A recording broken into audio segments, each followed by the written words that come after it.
Hi everybody. My name is Hemant, and I'm an alcoholic in recovery. I haven't had a drink today with the grace of God and the help I've received from Alcoholics Anonymous. And Philip, thank you for carrying this back to basic study for us.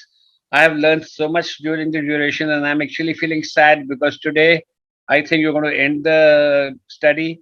But you've done a brilliant job, and I thank God I have the recordings to be able to listen to it, listen to you speaking over and over again, to continue learning new things from whatever your precepts and your perceptions of the program are. And guys, today we are talking about the 12th step here, or we are talking about working with others. Where does that come from? The preface to the third edition tells us that every day, each day, somewhere in the world, recovery begins when one alcoholic talks with another alcoholic, sharing experience, strength, and hope. In the doctor's opinion, they talk about the same thing. As the doctor says, uh, rehabilitation. He says his rehabilitation. He commenced to present his concepts to other alcoholics, impressing upon them that they must do likewise with others. This has become the this has become the base of a rapidly growing group of fellowship of these men and women. They may these men and over 100 others have another appear to have recovered from alcoholism. It continues. This trend of working with others continues throughout the book. Doctor, a little while back and a little while after this passage which I just read out, the doctor talks about Bill W. Wanting to carry this message to other alcoholics. It's repeated and infinitum in the whole book. In Bill's story, he talks about resentment and self pity nearly taking him back to the bottle, but working with another alcoholic, and that's why he had to do it. Dr. Bob talks about it. He says, in his own story, Dr. Bob says that that it had all those pioneers who started alcohol, everybody who's supposed to be a so-called founder, from Carl Jung to through Ronald H. to Frank Buchanan to Sam Shoemaker, and all of them had stood up. The whole group of people who maybe everybody has spoken to him about alcoholism, it would just have been a series of lectures. But Bill W. spoke to him the language he understood. He was there. He had done that. He understood. This is what this guarantees my sobriety when I work with others. The fact of the matter is that it's such an important part that having now trusted and started trusting in God in the first, second, third, 10th, and 11th step, having cleaned house in the fourth, fifth, sixth, seventh, eighth, ninth step, I still need the 12th step to be able to actually get to sobriety, keep sobriety, unless and until I'm prepared to put myself whole, heart and soul into working with others, into being there for somebody else, into being unselfish.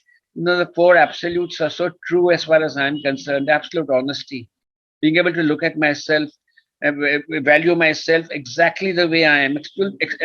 Absolute piety, in which I sublimate my will to the will of God, in which I actually agree that God is the father and I'm the child, that God is the principal and I'm the agent. Going on and trusting in God. God would and could if He was sought. And having said that, literally being said, because honesty is such an important part of my service, an absolute love of being able to work with everybody. In the 10th step, they tell us love and tolerance is our code. Why does that have to happen? Why do I have to be unselfish? Because selfishness gets me nowhere. I have to work with others. It's as important as anything else. In fact, that's the final.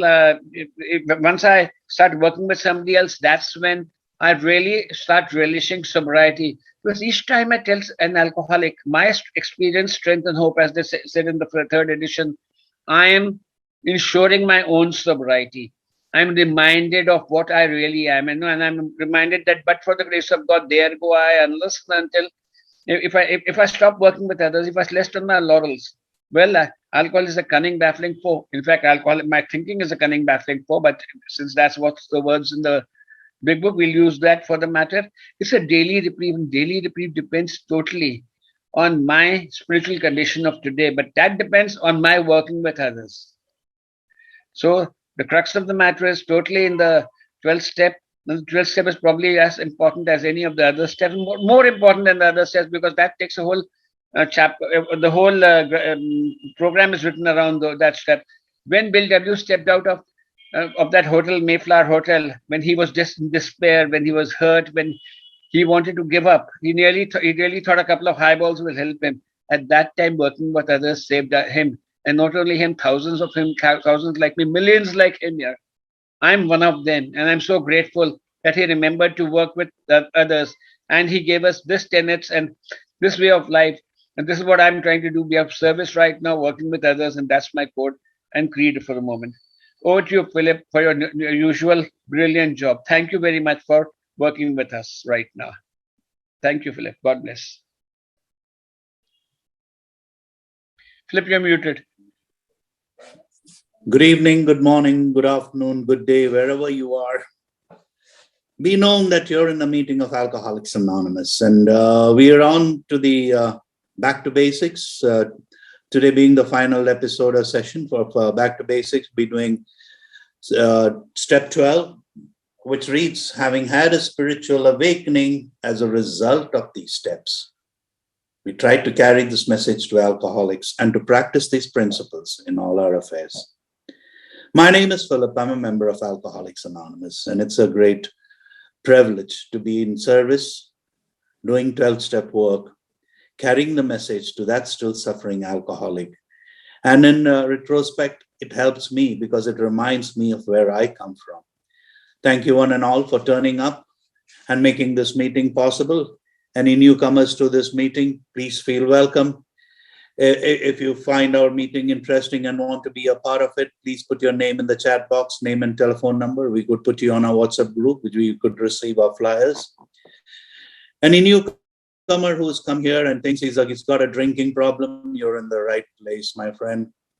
Who is an alcoholic? Any individual who cannot guarantee his or her behavior after they picked up that first drink is essentially an alcoholic. I am an alcoholic, a self-confessed alcoholic. And that's the first step in recovery. Most of us came in here not because, we lost money or we lost any other thing that mattered. We lost ourselves with a chemical called alcohol. And alcoholism was the curse that brought me into Alcoholics Anonymous. I couldn't control my drinking. I couldn't control my thinking. I couldn't control anything that, was about me. All I thought about, I was obsessed with alcohol. So we went through this 12 steps, and I thank each one of you for having turned up and been a part of this. Because without you, this workshop wouldn't have taken place, or even the program wouldn't have gone off. So yeah, welcome, and thank you very much for this. Could I just felicitate the newcomers who are here? Put your hands up. So for the last time, during this session, I could say thank you to you too for making, giving me the inspiration to do it. Tejas, Suhail, anyone else who is a newcomer here and wants to identify himself? Vijay DC, Nirasha, how are you doing, Nirasha? Shanu, there is anyone else who would want to identify themselves? The first step in recovery is accepting the fact that I'm an alcoholic and my life is unmanageable. And if you don't do that, you don't get into the recovery plane. So those of you who are in recovery, please feel free. I'll just go over the glossary from step 1 to 11 and quickly before I go on to step 12, because it's the steps from 1 to 12 that 1 to 11 that gives us step 12, which is carrying the message to the still suffering alcoholic. And it to tell me as to how I qualify myself to be a person who can carry this message of hope to those who still think life is hopeless. So when I come to Alcoholics Anonymous, I came of a broken, tattered, shattered human being with no hope, no recourse. Nothing that I did ever worked. I thought the God of my understanding had failed me. My parents had failed me. My family had failed me. Everyone had failed me. The system had failed me. The law, the world had failed me. and I was drinking to die. But death comes very slowly to an alcoholic. And if you want to know what hell is, live in the head of an alcoholic, literal hell. And I wanted to get out of that hell. I did most of the things that I didn't want to do, yet I was condemned against my own wish to drink and die. But coming to Alcoholics Anonymous, I admitted the personal powerlessness over alcohol, and my life is unmanageable. And there they told me, I had to admit that because I had a maladjusted personality. I was maladjusted to life. I was bodily and mentally different from other people. So I was a mental destitute, to be honest about it. And I was in a school for rehabilitation. That's what my sponsor told me. You are a mental destitute and you're in a school for rehabilitation. And because you lack coping skills and perspectives, this program is going to teach you coping skills. So step one, I admit that I'm powerless over alcohol and my life is unmanageable. In step two, I come to believe that a power greater than myself can restore me to sanity. Step two, restoration to sanity.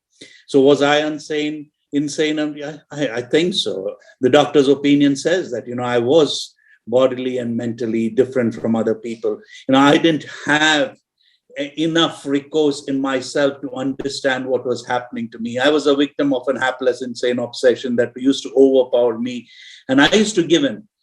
And there was no way out. It's like every alcoholic here knows the score on that. Every night you go to bed full of shame, remorse, and guilt, and promising yourself that tomorrow you won't do the same thing again, But come morning and then come afternoon, you go about doing the same thing, thinking I'll take just one drink to stop the shivers, to stop the pain, to stop the fears that have engulfed me. And, I just go to pick up that one drink. And then the story is repeated, So it's a rerun all the time. And every time I hit the bottle, I think it's going to be different, though I know it's not going to be different. And that's the insanity. So I was restored to sanity over a drink, saying that alcohol was a chemical, and I was addicted to it and I had to stop drinking. So stopping drinking was never my problem. Staying stopped was my problem. First time in my life, I stayed stopped and started looking at myself. And here in the second step is the power. Most of us have a problem with this God factor. But, Alcoholics Anonymous tells me, you can use anything as a power greater than yourself, because lack of power was my dilemma. Because I lacked power, I had to take a drink, which gave me the power to do those things I had to do to rid me of my fears, to rid me of the complexes that I lived with, So I picked up that drink for those reasons, because that gave me a way out. It numbed my feelings. It changed my sense of perception, the way I thought about things. So step two was about, a power, lack of power. So this power came into my life. And here at step three, I made a decision to turn my will and my life over to the care of God. Decision. That decision making was one big issue with me. When you talk about step 12, you'll see the decision that I made in step one is one of a miracle. It's a miracle that happened to me. That is a spiritual experience for me. When I came to step three, I understood that, something beyond me had changed my sense of perception. There was a divine intervention that happened to me, that changed, that brought about a profound personality change in me. So when you read step 12, it says, having had a spiritual experience. For those of you who had this experience of, coming to Alcoholics Anonymous and your sense of perception being changed, and that is what the profound personality change. That's the miracle. That's a spiritual experience, that happens to me. So in step 3, I had to accept the fact that, something beyond me has changed me to the person I am. And why did I have to do step 3? Step 3 is because lack of power, I said, was my dilemma. And this power greater than myself, which restored me to sanity, told me, take a from the jaws of death, which you were walking into, take a 180 degrees turn back, come back. Let's look at your life and see where you are headed. You saved. And that's what this program said. You saved. All you need to do is work these 12 steps and work your way to freedom. It sounded a tall order to me when I started working this program. I thought, what the heck could have happened? I tried everything in the book to stay sober or regulate my drinking. I lost everything of value in my life, my dignity, my self-respect, self-worth, name it. I lost everything.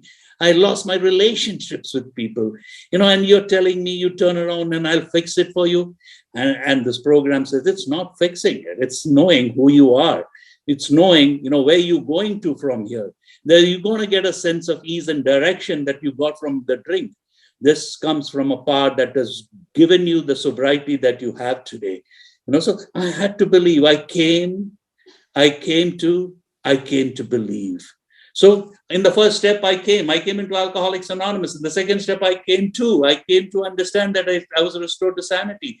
And the third step, I came to believe that something beyond me has transformed me. And I started believing as this a spiritual experience or as a miracle. I didn't have a experience like Bill W., who had a bolt of lightning, and the whole thing, it says, I won't drink anymore. No, it was not. Mine was of the educational variety, they call it. And I would like someone to read. I think Tony would be reading about that spiritual experience. Could Tony be good enough to read that for us? What is a spiritual experience? Sure. I'm Tony, and I'm an alcoholic. Spiritual experience on the big book, page 569 of the third edition. The terms spiritual experience and spiritual awakening are used many times in this book, which, upon careful reading, shows that the personality change sufficient to bring about recovery from alcoholism has manifested itself among us in many different forms. Yes, it is true that our first printing gave many readers the impression that these personality changes or religious experiences must be the nature of sudden and spectacular upheavals. Happily for everyone, this conclusion is erroneous. In the first few chapters, a number of sudden revolutionary changes are described. Though it was not our intention to create such an impression, many alcoholics have nevertheless concluded that in order to recover, they must acquire an immediate and overwhelming God consciousness, followed at once by a vast change in feeling and outlook. Among our rapidly growing memberships of thousands of alcoholics, such transformations, though frequent, are by no means the rule. Most of our experiences are what the psychologist William James calls the educational variety, because they develop slowly over the period of time. Quite often, friends of the newcomer are aware of the difference long before he is himself. He finally realizes that he has undergone a profound alteration in his reaction to life, that such a change could hardly have been brought about by himself alone. What often takes place in a few months could seldom have been accomplished by years of self-discipline. With few exceptions, our members find that they have tapped an unsuspected inner resource which they presently identify with their own conceptions of a power greater than themselves. Most of us think this awareness of a power greater than ourselves is the essence of spiritual experience. Our more religious members call it God consciousness. Most emphatically, we wish to say that any alcoholic capable of honestly facing his problems in the light of our experience can recover, provided he does not close his mind to all spiritual concepts. He can only be defeated by an attitude of intolerance or belligerent denial. We find that no one need have difficulty with the spirituality of the program. Willingness, honesty, and open-mindedness are the essentials of recovery, but these are indispensable. Thank you, and over to Philip. Thank you, Tony. Thank you for pitching in. So, that explains what a spiritual experience is. And I started talking about spiritual experience in step 3 because, most people who have walked into this program and started working the program, would be wondering what a spiritual experience is. And so it explains it, that the spiritual experience is, or a spiritual awakening is a personality change sufficient enough to bring in recovery, right? Transformation from an obsessed addict to a sober person is a miraculous happening. So when I look at it, having had a spiritual awakening as a result of these steps. So when step 3 itself, the result is very, very evident. It is the presence of a power greater than myself, might choose to call God, from that drunk that I was to a person who could, relate to life, take a 180-degree turn, come and start looking at yourself. Where in step 4, I look at myself, we talk about a personal house cleaning, and yesterday someone brought the cleaners over to clean their house. They said, well, it's not that. In a house cleaning, when you say a personal house cleaning, it's about cleaning my thoughts. A mind full of guilt, shame, remorse, totally sensitive, hypersensitive, emotionally drained. I needed to look at that if I needed to live. And without God's help, I couldn't do it. So in step 3, I take the help of this God. I made a decision to turn my will and my life over to the care of God. It's only a decision. I made that decision to turn it over to this God who has brought about this personality change in me, so that, I could live a life what the book promises of happy, joyous, and free. Freedom from the bondage of alcohol had happened to me now.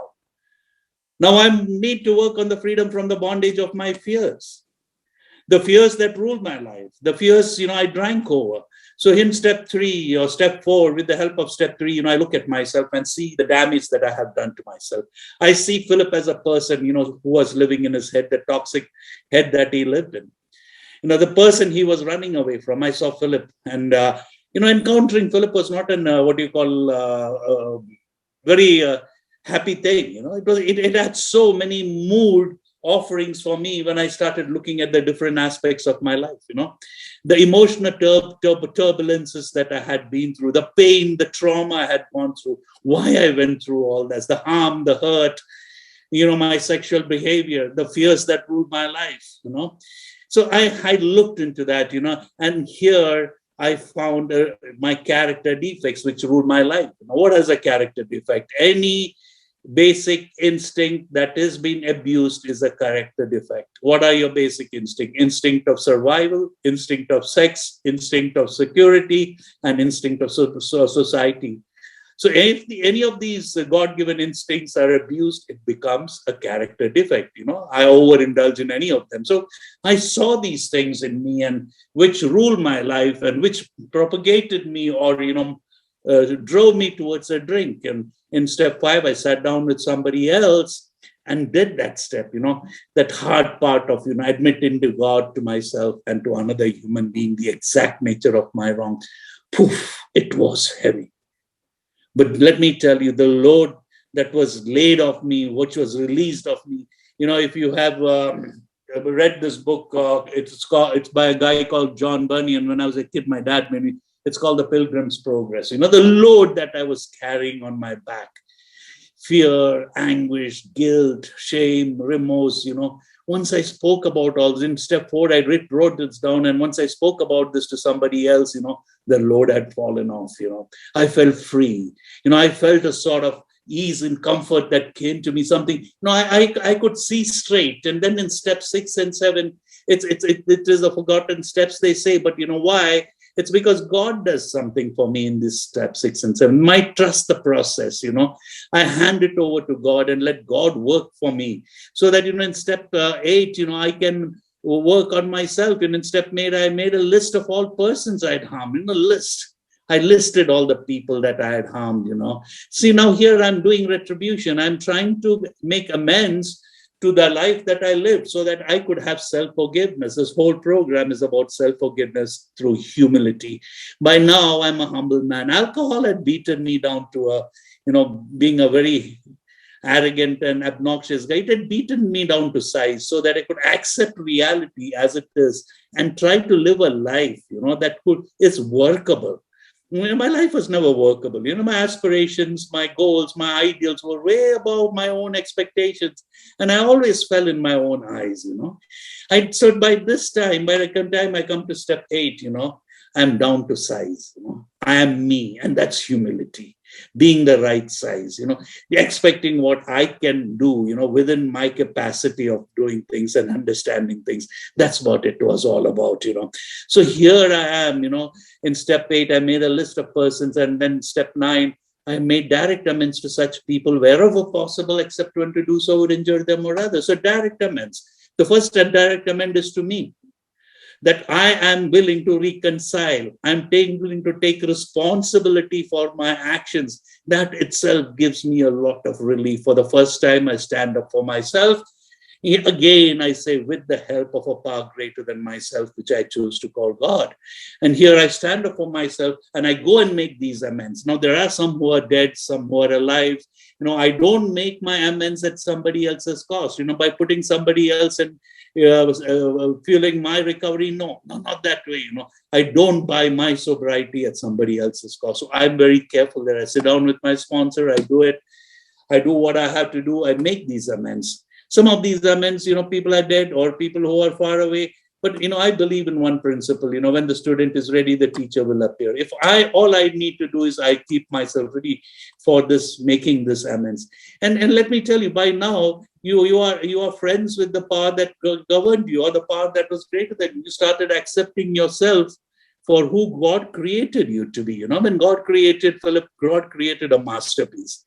But Philip was blown away. He didn't see that. He, started complaining about the way he was born, the way he lived. He shouldn't have been born here. This shouldn't have happened to me. So I tried playing God. I started seeing the, defects in me. And then God was out of my life. Now that same God has come back into my life. I started seeing the perfections that God has created me for, the use that God had for me. And believe me, I had to go through whatever I went through to be the person I am today. So absolutely nothing was wasted in God's economy. It all had to be, and I had to go through that experience to be speaking tonight. So I made these amends, and then what happened? I have a clean chip. Once I make the amends, I can look the world in the eye. I can see people, the promises they read, the promises. I look back and see if the promises are coming true, that you would be amazed before you're halfway through. You're going to know a new freedom and a new happiness. You will not regret the past, nor wish to shut the door on it. You will comprehend the word serenity, and you will know peace. No matter how far down the scale we've gone, we will see how our experience can benefit others. That feeling of uselessness and self-pity will disappear. We will lose interest in selfish things and gain interest in our fellows. Self-seeking will slip away. Our whole attitude and outlook upon life will change. Fear of people and of economic insecurity will leave us. We will intuitively know how to handle situations which used to baffle us. We will suddenly realize that God's doing for us what we could not do for ourselves. So are these extravagant promises? It says we think not. They're being fulfilled amongst us, sometimes quickly, sometimes slowly, but they will always materialize if we work for them. So here I am working it. So these promises started coming true in my life. My life had changed drastically. Now, all this, what I'm talking about, has to do with step 12 that we are heading on to, having had a spiritual awakening. These are all spiritual awakenings, with things that I didn't know about my life was being revealed to me, and I was accepting it the way it is. So having had this spiritual experience, in step 10, what do? I take a daily inventory of myself. I get up in the morning and I ask God for guidance for the day. During the day, if I'm agitated or if I'm upset over something, I stop. I take a spot inventory of myself, and I see what I have to change. And if it's my thought pattern, normally it's my thinking that has to change, or the way I react that has to change. So I stop and I start my day again. I stop and I change my attitude so the day gets better. So I take the step 10 step as, you make those amends directly right then and there. You don't carry it for the next day, or or even if tomorrow, if I have to call somebody and make an amend, I do that. So Made direct amends wherever possible, except when to do so which injure them or others, is what continued to take. So after 9th and the 10th is the continuation of step 9. I continued to take those inventory, and wherever wrong, promptly admitted it. So, I don't have to keep making those amends. 22 years of drunkenness, had let me make these amends. It took me so much of effort. It took me so much of pain. It took me so much of trouble to do it. I don't want to accumulate any more of these resentments or anger or jealousy in me, So I get rid of it on a daily basis. And in step 11, I ask God, having had a spiritual awakening. Before that spiritual awakening, I have this conscious contact with God as I understand Him, praying only for knowledge of His will for me and the power to carry that out. So what is God's will for me? God's will for me is to be happy, joyous, and free. God's will for me is to be a person that God created me to be, the purpose behind my creation. What is the purpose behind my creation? My own story, my own life. I drifted away. I got into sobriety when I was 32 years old. And I did the mistakes most alcoholics do. I got a sponsor. I started working the program. The first 3 years were brilliant. I went through the pink cloud stage. I had everything going my way. In 3 years' time, I thought, now I'm lonely. I need to get married. I had a job by then. And I went to my sponsor and I said, Clary, I want to get married. And he said, Philip, you're not ready. You're not ready for a marriage. You're not ready for another relationship. And lo and behold, like everyone else, I went against him. He was a chronic bachelor. So I said, you old coot, you don't want to get married. You are a single person. I don't want to die. So I went against his wish and did it. The next 7 years that ensued was literal hell for me. I didn't realize that I was emotionally a baby. I had a 32-year-old or a 35-year-old body with a 12-year-old mind, I didn't know all about relationships. I looked at that, and suddenly another person had come into my life, and I had to share my space with that person, and I was not ready for that. Luckily for me and for the grace of God, that lady is still with me. She's still my wife, and we have 3 children out of that. They're all grown up today. It's just purely the grace of God that I survived the odds. 14 years of literal hell. I went after money, property, prestige, everything contrary to what the program said, instead of fortifying myself spiritually. I fell off the spiritual beam. I still had the spiritual malady about me. I had to get over the spiritual malady if I had to live a life of fullness and purpose. Spirit, ritual. Where the spirit was still waning. I was not drinking. That was about it. Whatever I talked about in the first 10 steps, I was not practicing those principles in all my affairs. Principles. I lacked direction. I lacked discipline. And this program gave me direction and discipline. But Philip thought he knew better, Self-will run riot, instincts on rampage. These things happen to every alcoholic. It's not just Philip. I work with a few and I know what they're going through. Just before this meeting, there was a guy who called me, who is supposed to be my sponsor. He called me and says, I feel like a drink. Nobody understands me. They all neglect me. Today was my birthday. No one wished me. I just asked him one thing. Have you been working the steps? And he said, no. I said, well, if you're not working the steps, what do you expect? So what are these steps here for? The step is a direction for me. It lays down a foundation for life, something like a checklist. Normal people are born with certain instincts that govern their life and they know how to do it. It's like my drinking.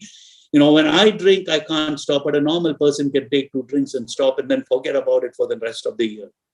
So I have to address that fact that I'm bodily and mentally different from other people. And this is a textbook for my life. It's a manual for my life and I have to go, So when I come to step 11 and I pray for guidance, to God, on a daily reprieve, what does that entail? So through prayer and meditation, seeking. What was I seeking through prayer and meditation to improve my content? I see prayer is one thing, that is a supplication. That's an act. You asking God. Or it's like a child asking its father, like, Father, I want a pen. Father, I want a new pair of shoes. It's like, that's the same thing that I asked my Father in heaven. He's my creator. He's my provider. He's my employer. By now, he is everything. From the self-centered person I was, he's made me a person who's reaching out to people, selfishness, self-centeredness, that ruled my life, So I had to stop playing God. The day I stopped playing God, things started changing in my life. And here I am, I'm asking through prayer and meditation to improve my conscious contact with God as I understood. It's not that I had a direct telephone line to God by now. No. I was in touch with my conscience. I was in touch with myself, which I never was. So when I'm in touch with myself, that means I have a connection between my conscious mind and my, emotional mind. We call it the gut feeling or the spirit, whatever you want to call it. So now that there is a connection, I can ask, what is your knowledge? What is your will for me? I have understood. I tried business. I tried working. I couldn't I couldn't stay working under someone for 2 years. The best thing that I could do was, work with AA. When I work with AA, I'm a different person. But if I don't have AA, I'm totally a good for nothing. 2 days without a meeting, I go bonkers. 2 days without talking to people. So I need to be on that spiritual beam. And my spiritual beam is working with others. And that's what 12 Step is all about. Having had a spiritual awakening, that was what Tony just said. As a result of these steps, that means I work these 12 steps. The result is that I've had a spiritual experience as a result of this. And what does it entail me to carry this message? To carry this message to hope to those who are still suffering. There are millions of people out there, and let us say there are 7.5 billion people on this planet. And let us say 500 million people drink. And let's say 250 million people have a drinking problem. How many of us in AA? Couple of million people? That's hardly a drop in the ocean. So God has a purpose for sobering you and me up. We are the direct ambassadors of our Creator to carry this message of hope to those who still suffer. And we lead by example. By the time I come to step 12, I'm a transformed human being. I'm a different human being. People look at me differently. It's not that a newcomer cannot carry the message. The newcomer is the mess, and he is the message. So if you take a newcomer and you take him to another newcomer, you see how they relate with each other. He will say, I went through this pain, I did this, I did that. He too can carry the message. Each one of you seated here, without you, this meeting is not possible.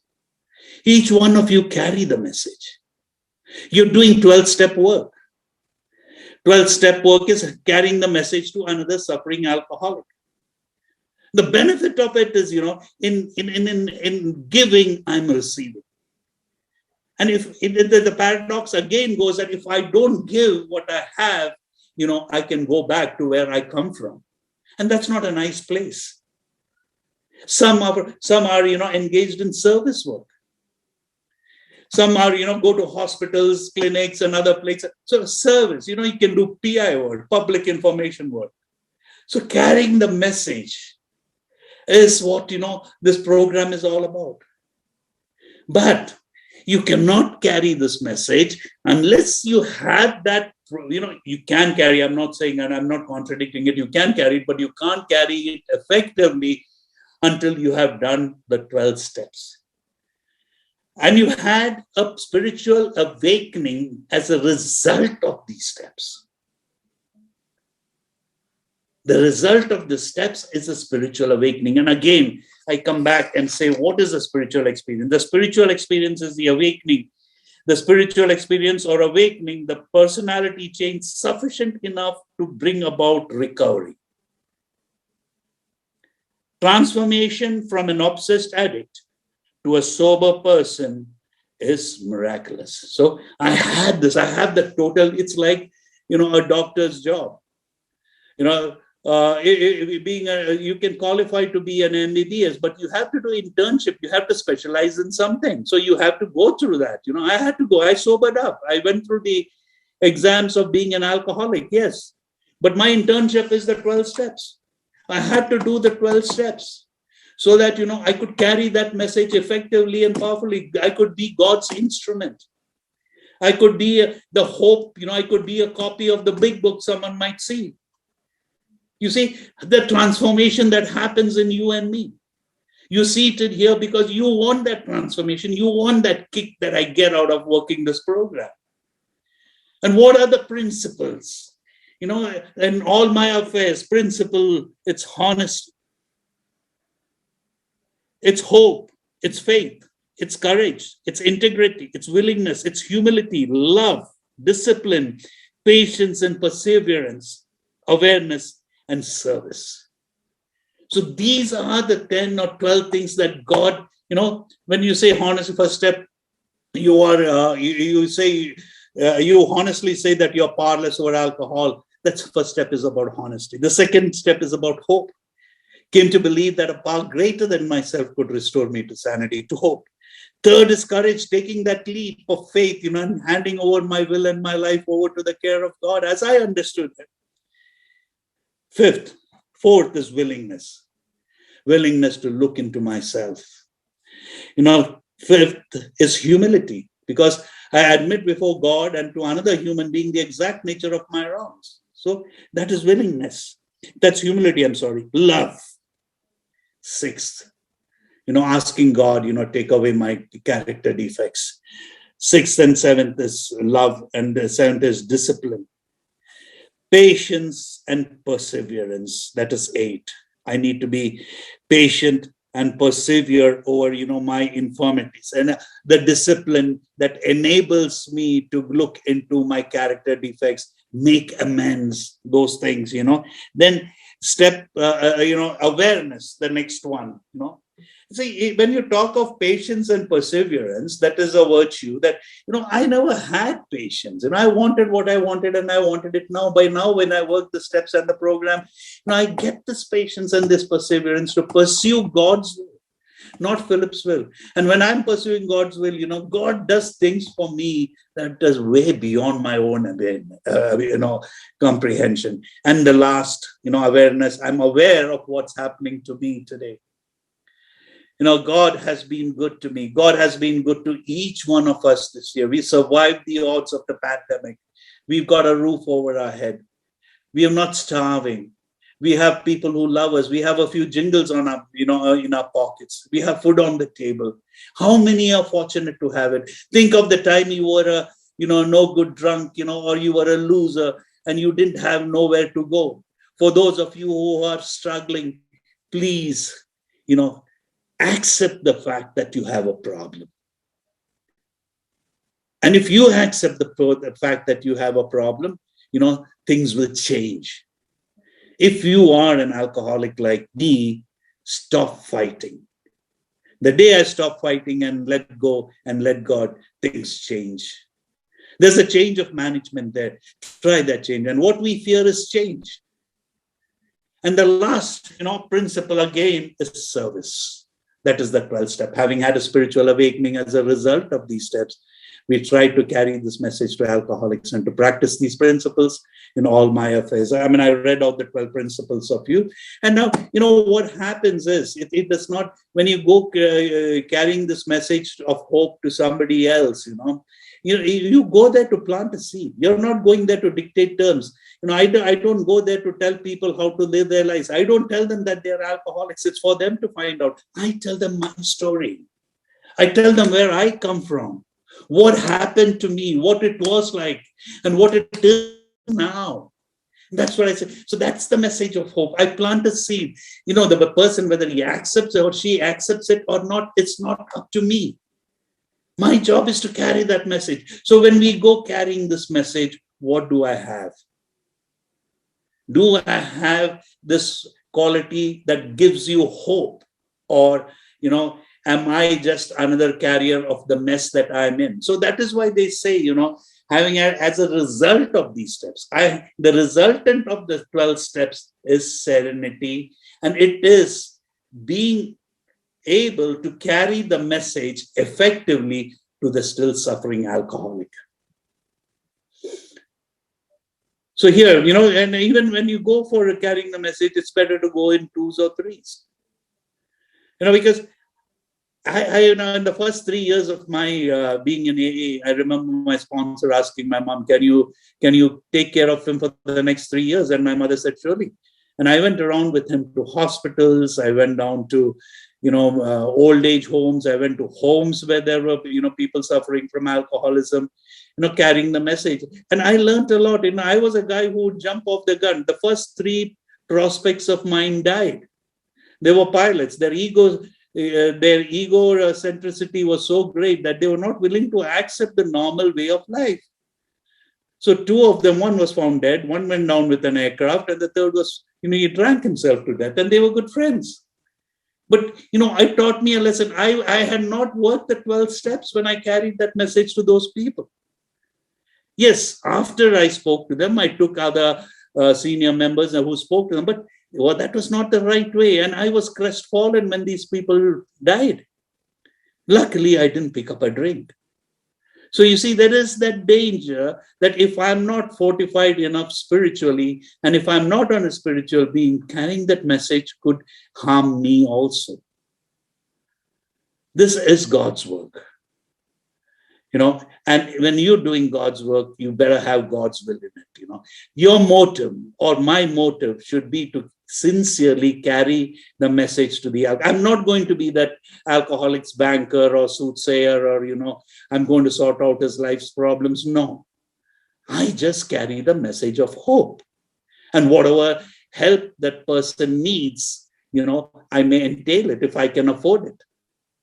So that is what it is, when you talk about the 12 steps. That's why I brushed it right through how the spiritual experience started and how you can carry. Because if you do only step 1 and step 12, they also can carry the message. But then you're missing 10 steps in between. There's a big void. So what is the message they carry? You can only carry a message of confusion because those 10 steps are gobbled up. It's a khichdi inside them. So, it's sometimes we alcoholics, especially, I'm not talking about, let me not include all of you, me. I have to go through my own grind, to learn something. People telling me, I'll take it. I'll say, yes, and go my own way. So in spite of my inadequacies, in spite of the person I am, all I need to say is, God, make me an instrument of your peace. Let me do your will, carry out this. Lord, make me a channel of thy peace, that where there is hatred, I may bring love. Where there is wrong, I may bring the spirit of forgiveness. That where there is discord, I may bring harmony. That where there is error, I may bring truth. That where there is doubt, I may bring faith. That where there is despair, I may bring hope. That where there are shadows, I may bring light. And where there are sadness, I may bring joy.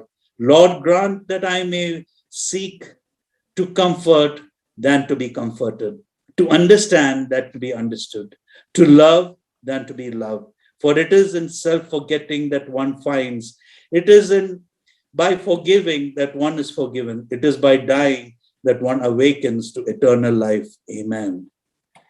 The last part, it says, it is by dying that one awakens to eternal life. To me, this is eternal life. I don't know the life hereafter. I had to die to my past. Like the book says, I had to be reborn into a new way of life, into a new way of thinking. And that could only be achieved by the help you guys gave me, the support that you gave me. In spite of being the person I was, you got me into Alcoholics Anonymous, and you loved me till I started loving myself again. So now it's all about outgoing love, from that me to us. So each one of you, I wish each one of you happy, prosperous life. I tell you that the journey is not easy, but I'm telling you it's worth it. Every obstacle that you surmount is an experience And that brings joy. It's like, the first year of sobriety or first month of sobriety, how well you feel about yourself. When you complete 1 year, how well you feel about yourself. Not to say that you're sober for a similarly, each obstacle that you surmount brings you joy and happiness.